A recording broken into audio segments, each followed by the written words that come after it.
আপনাদেরকে আমি বলছি অনেকে স্বামীর সাথে নাম জুড়ে নিজের নাম লেখে না, এটা জায়েজ না। আপনি নাম লিখবেন বাবার নামের সাথে, কারণ স্বামী আজ আছে কাল নেই। কথা বলে না কেন? আজকে যদি আপনার স্বামী তালাক দিয়ে দেয়, কালকে ওর সাথে দেখা করা কি?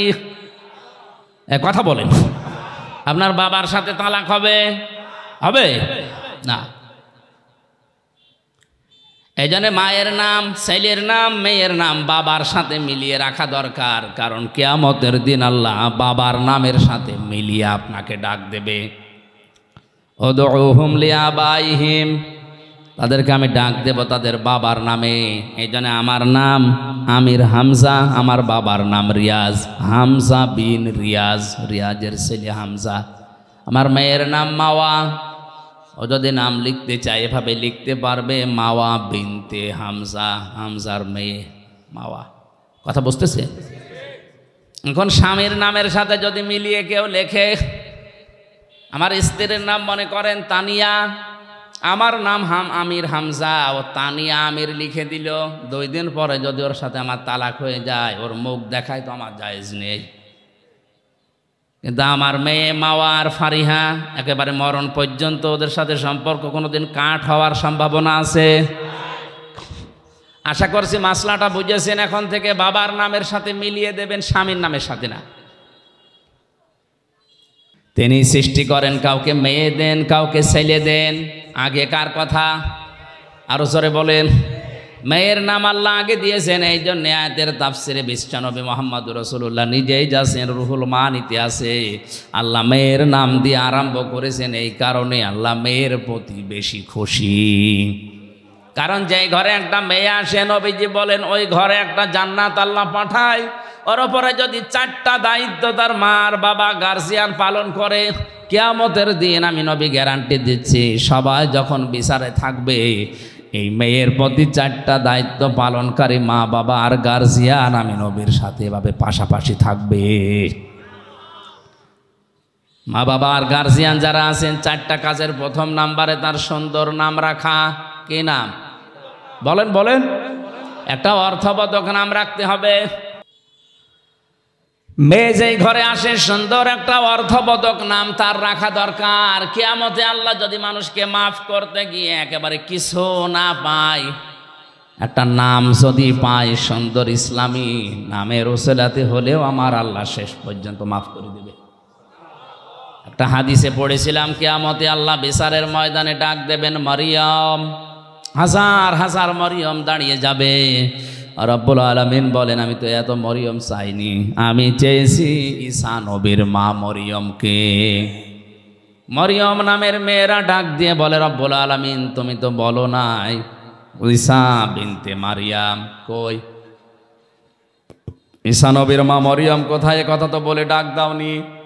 মরিয়ম বলে যখন ডাক দিয়েছ দুনিয়ায় বিধান তোমার মানিনি, আজকে তোমার আদেশ শোনার পরে সঙ্গে সঙ্গে লাব্বাইক বলেছি। আল্লাহ পাক বলেন আমার ঈসা নবীর মা মরিয়মের সাথে তোমরাও যাও আমার জান্নাতে। বাড়িতে দাওয়াত খেলো, আমার নামেরও পরিবর্তন হইলো, কিন্তু নাম থেকে ওই চাটাটা আর গেল না। আগে ছিলাম ফ্যান চাটা, এখন কি চাটা। এই জন্য আপনারা যারা গার্জিয়ান আছেন, মা বাবা বড় ভাই, তারা সন্তানের নামটা রাখবেন এমন ভাবে অন্তত নামের প্রভাব যেন তার কর্মজীবনে পাওয়া যায়। আসাদ, আসাদ মানে কি?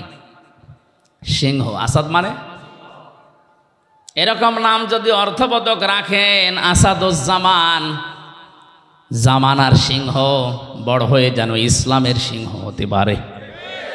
আসাদুল ইসলাম, শান্তির সিংহ, শক্তিশালী মজবুত।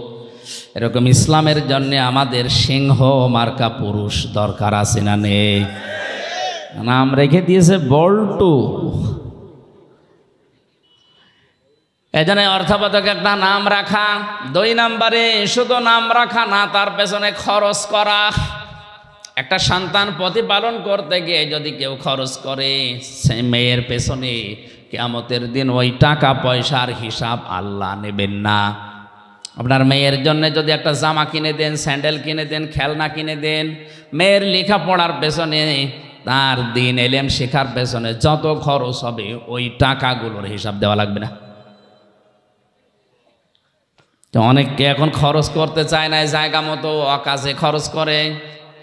3 নম্বরে এই মেয়েটাকে শুধুমাত্র শিক্ষা দেওয়া, মানে টাকা পয়সা খরচ করে তার পেছনে বড় করা না, তার পেছনে দ্বীনের শিক্ষা দেওয়ার জন্য ব্যয় করার সামর্থ্য অনুযায়ী। বাংলাদেশ সহ আমাদের মুসলিম দেশগুলোতে এখন বিশেষ করে এই লাইনে যেগুলো আছে, এই লাইনেরগুলো আমরা ইসলামী শিক্ষা পুরুষদের তুলনায় মেয়েদেরকে অনেক পিছিয়ে দিয়েছি। পুরুষের মাদ্রাসা বা ইসলামী লাইনের যে সমস্ত শিক্ষা প্রতিষ্ঠান অনেক বেশি হয়ে গেছে, মেয়েদেরগুলো একেবারেই কম। অথচ একটা মানুষকে মানুষ বানাতে হলে সবচাইতে বেশি ভূমিকা পালন করে তিনি মা। এখানে যারা এসেছেন আজকে থেকে সিদ্ধান্ত নেবেন আপনার মেয়েকে আপনি ডাক্তার বানাবেন, ইঞ্জিনিয়ার বানাবেন, বিশ্ববিদ্যালয়ের শিক্ষক বানাবেন, কোনো অসুবিধা নেই। কিন্তু পাশাপাশি প্রথমেই তাকে আগে ইসলাম মানতে গিয়ে যা লাগে ওই শিক্ষাটা দিয়ে নেবেন। আর এই শিক্ষাটা যেখানে পাওয়া যায় এরকম জায়গায় আপনি যাবেন, এটা তো পাওয়া যাবে। কারিতাসের যে স্কুলগুলো আছে এখানে, আশা, ব্যারাকে, কথা বলে না, সন্তানকে প্রথমেই দেওয়া লাগবে ইসলাম মানতে গিয়ে যে নিয়ম নীতিগুলো আছে এগুলো যেখানে শেখায় তার নাম মাদ্রাসা। বলেন, এরা যদি 1 থেকে অন্তত 5 পর্যন্ত এই নিয়ম নীতিটা জানতে পারে, ইসলামের মৌলিকটা 6, 7-এ যেটা এখন দেখতে পাচ্ছি ওটা ওরা জানলেও বিশ্বাস করবে না। 7-এর বইতে ইসলাম শিক্ষায় দিয়েছে দুর্গাদের এভাবে সাজিয়ে পূজা করা হচ্ছে, এটা ইসলাম নয়। এরা 5 পর্যন্ত যদি ভেদটা শক্ত করতে পারে, 6, 7-এ যে দরকার হয় চ্যাপ্টার বাদ দেবে, তারপরও আল্লাহ বাদে দেবতাকে বিশ্বাস করবে না। মাথায় মগজ থাকলে আপনি বুঝেছেন। 4 নম্বরে একে এমন জায়গায় বিয়ে দেওয়া লাগবে পাত্র যেন সৎ হয়। আমরা অনেকে আছি এখন সন্তানকে বিয়ে দেওয়ার জন্যে মা বাবার তুলনায় দেখা যাচ্ছে জিজ্ঞাসা করে ঘটক সাহেবকে যে আমার এই ছেলের এই যে জামাই বানাবো এর ওপরই কামাই আছে, তো একটা হারাম জায়গা দেখে যদি স্বতঃস্ফূর্তভাবে জেনে বুঝে কোনো সন্তানকে আপনি হাতে তুলে দেন, আল্লাহর কসম ওই মেয়েটা কোনোদিন শান্তিতে থাকবে না।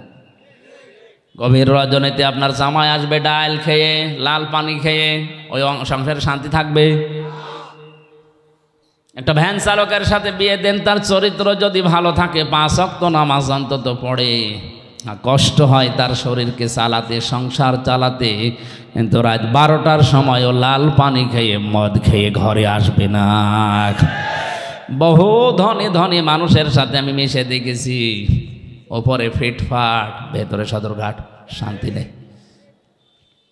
বাড়ি যায় রাত 1টার সময়, নিজের বউ বাদ দিয়ে অন্যের স্ত্রীর সাথে ফুর্তি করে বাড়ি গেছে, যে দেখে নিজের যুবতী মেয়ে পেট নিয়ে বসে আছে। কি গো, কার? আল্লাহ দিয়েছে। এজন্য শিক্ষা ব্যবস্থায় আমাদেরকে এমনভাবে তৈরি করে দেওয়ার দরকার, প্রাথমিকটা যেন বড় হয়ে অন্তত উল্টাপাল্টা লাইনে যেতে না পারে। আমার ম্যাডাম তো ইসলামী বিশ্ববিদ্যালয় থেকে অনার্স মাস্টার্স করা, অথচ ওর সাথে অন্যান্য সাবজেক্টের অনেকেই বিয়ের আগেই বাচ্চা জন্ম দিয়েছে। জোরে বলেন নাউজুবিল্লাহ।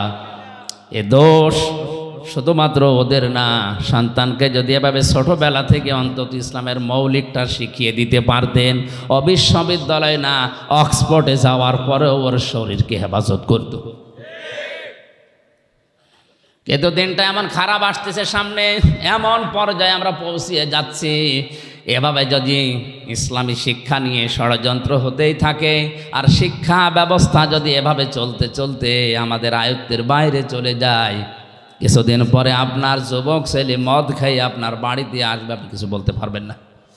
আপনার বিশ্ববিদ্যালয়ের পড়ুয়া মেয়ে পেট নিয়ে আসবে, আপনি কিছু বলতে পারবেন না। ইসলামের শিক্ষা দেওয়ার পাশাপাশি সন্তানদেরকে সৎ পাত্রে পাত্রস্থ করার তৌফিক আল্লাহ আমাদের দান করেন। এই 4টা কাজ যদি আমাদের গার্জিয়ানরা করি, অন্য কোনো আমল যদি আমাদের কম থাকে, একেবারে নাও থাকে, তাও অসুবিধা নেই, ফরজটা ঠিক রাখবেন। এর পাশাপাশি যে দায়িত্বগুলো নবীজি দিয়েছেন সন্তানের প্রতি, এগুলো থাকলে কিয়ামতের ময়দানে মহান আল্লাহ আমাদেরকে নবীজির সাথে পাশাপাশি জান্নাতে রাখবেন। জোরে বলেন আমিন। আমি কায়ফা শব্দের ব্যাখ্যা করতে গিয়ে এই সিটিপিটি কথা বলেছিলাম। মানুষের এই যে জন্ম থেকে শুরু করে পর্যন্ত আল্লাহ এগুলো আশ্চর্য হয়ে যায় যে নাফরমানি করে কি করি। এরপরে তোমাদেরকে আমি জীবন দিয়েছি, এরপরে মরণ দেব, আমার কাছে আবার ফিরে আসা লাগবে। আমাদের আনন্দের বিষয় আজকে থেকে আমরা নির্ধারিত করে নেব বা নিলাম, এখন থেকে মরণ পর্যন্ত আনন্দ হবে শুধুমাত্র কোরআনের সাথে সম্পর্ক আছে যেইটার, ওইটা নিয়ে। আজকের সম্পর্ক কিসের সাথে? আমির হামজার সাথে। আল্লাহ আমাদেরকে কোরআন নিয়ে আনন্দ করার তৌফিক দিন।